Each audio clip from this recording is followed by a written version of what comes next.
Hi everyone! So it's another week over, and here I am talking about the book that I've been reading this week, book 11 of my challenge, and that is the third Mortal Instrument book, City of Glass by Cassandra Clare. Now, as I said in my review video last week, because I'm doing a series, the only way I'm going to be able to talk about each book in a series is I'm going to have to reveal some stuff about it, because obviously it's a continuing story. So if you don't want to be spoiled, then please, turn this off. But if you're okay with being spoiled, whatever, then go ahead and watch this video, but you have been warned. So, City Glass, third book in the Mortal Instruments series. And I have to say, I'm rereading the Mortal Instruments series in case you haven't watched any of my other videos before. And I have to say, rereading this one, if you had taken a single line out of this book, near the end of the book, I think this could have comfortably sat as a 3-book series, if I'm honest, because of the way that characters develop, especially in this book. Establishment of common ground, of the way Downworlders and Shadowhunters feel about each other. There's a lot of stuff going on. Lots of conversations. There's, in comparison to the other books, there is, in a sense, little action, but when I say little action, there's really 2 sequences, but both of them are quite big, and the second one is very big. So thus, when I say that there's little action in this, I don't mean there's none at all, because there is. It's just that there's fewer in amount, but each of them are quite significant in size. So yeah, there's lots of interesting things going on in this book. You could easily have, Cassandra Clare could have easily stopped at the Mortal Instruments series here, I think. But she decided to carry on with it, and, fair play to her, it's her decision to do. And like I said, if she took one line out of this book, then it could have ended where it was quite comfortably, I think.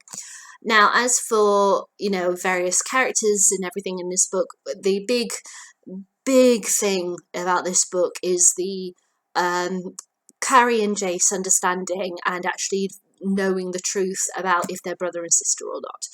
It's something that hasn't, well, it is discussed quite significantly in this book and in the previous book, but there's no knowledge as to if it's true or if it's false, how, with it being false, how they come together, swapping with babies and killing, people, making fake deaths and all this lot. There's so much background to it, and this book really does, explain that in really well, in in-depth way, but it's not so much information that it's just completely floods you. There is a lot of emphasis on talking in this book, a lot of council meetings and conversations about things that are going on in Idris. This is set in Idris, this one. Well, at the beginning they're in New York, but they go through a portal leads you to the main city of where the Shadowhunters live and such. And then the rest of the story is set in there. Now, there were some very interesting things that I really, rereading it, I found a lot more interesting the second time round. Firstly, Clary's mum. Now, Clary's mum, she took a potion, not long into the first Mortal Instrument books, so she's been in a coma ever since. Not seen her, obviously we've seen scenes of her in hospital, which is just lying there unconscious, but that doesn't really count. And yeah, there hasn't been any kind of progression. And then in the last book, someone popped up saying, "Yay, I knew your mum. She was she's my best friend. I know how to cure her." And then that friend died.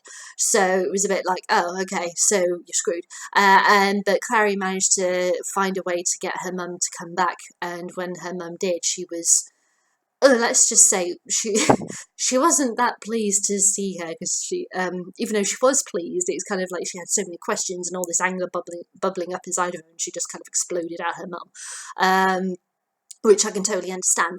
But once Clary had calmed down and they actually sat and they talked to each other, I found that very interesting, and how, in a sense, by having to retell her story, Jocelyn had to go back in her memory and stuff and reveal all this stuff to Clary, and it kind of like the role switched, where Clary's the calmer one in the room. She's the kind of the more, in a sense, the more adult one in this situation, listening to what her mum has to say, taking it on board and everything, while her mum's, you know, describing all this stuff, and you can feel her emotions coming out of her at the same time.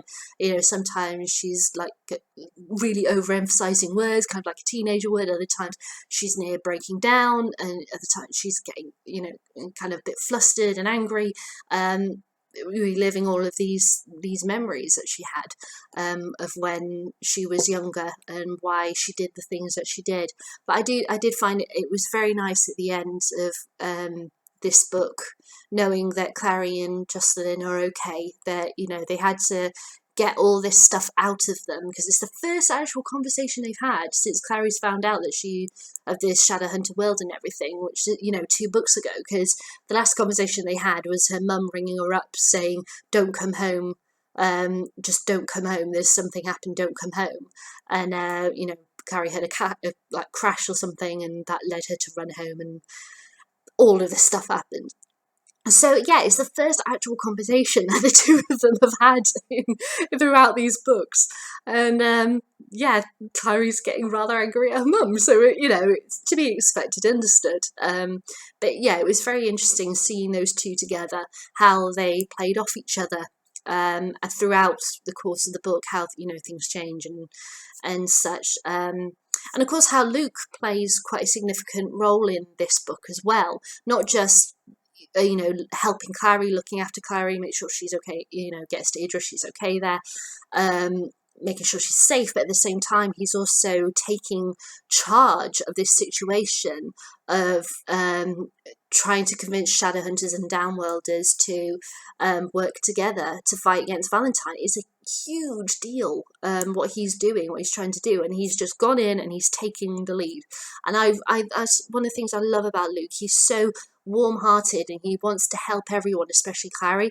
He's very protective, but at the same time, he totally and utterly sees the you know, what needs to be done, and if it means he has to, you know, spend hours and hours and hours in this meeting going round in circles, he will sit for every second of that meeting and he will be involved and he'll be there. He wants the world to be a better place. And I think also that also spans from regrets, because he was really good friends with Valentine when they were younger. And he got corrupted by Valentine, and it was only obviously when he turned to a vampire, he turned to a werewolf, and he saw Valentine's true colours. That's when everything changed. You know, it's so interesting to see Luke, and also his retelling of things that happened to him. He did retell his story in the previous book, but there were some other things that got revealed in this book as well. But from Jocelyn's point of view, you know, reliving some conversations Luke had missed out, I thought that was very interesting, because she wasn't, obviously she was in a coma throughout the previous book, so when Luke had to tell Clary the truth, it was all from his perspective, so it was nice getting a different perspective on the situation. Now, there's a certain character who I absolutely loved in this book, and still it killed me again rereading what happened to him, and that's Max. I kind of understand with Max why Cassandra Clare decided to do what she did, because of war, the loss of innocence, how war can affect many different people at different ages. It's not just a generational thing. That, you know, even though Max is second generation in this story, he's much younger. His siblings are like 16, 17, 18, and he's 9. So it's quite a difference. And his perspective on the world, who's good, who's bad, who you can trust, who you can't trust. And then to have him snatched away from us, it was just horrific. I remember reading it the first time around, and it's one thing in this book that really stood out whenever, you know, there's certain scenes, I think, in every book where that stands out for you, and you always think of that whenever you think of that book. And Max Max's story stands out for me in this book, and always has done. And when I started reading this again, I just remember I started thinking, oh no, Max. But yeah, it was really sad, Max's story in this book. But you know, I think it's, as I said, I think Cassandra Clare did it to show how war can affect, you know, younger people as well as older, and the very young as well, what it can do. Now, when it comes to Sebastian, I still have Sebastian's a strange character, or should I say Sebastian / Jonathan, because of the whole baby swapping sort of thing. I'm not going to go in depth what it is because it would take too long to kind of explain. Read the book if you want to, you know, get it in full. But with him, I find it very interesting how it's very clever weaving him into the group very seamlessly. You know, kind of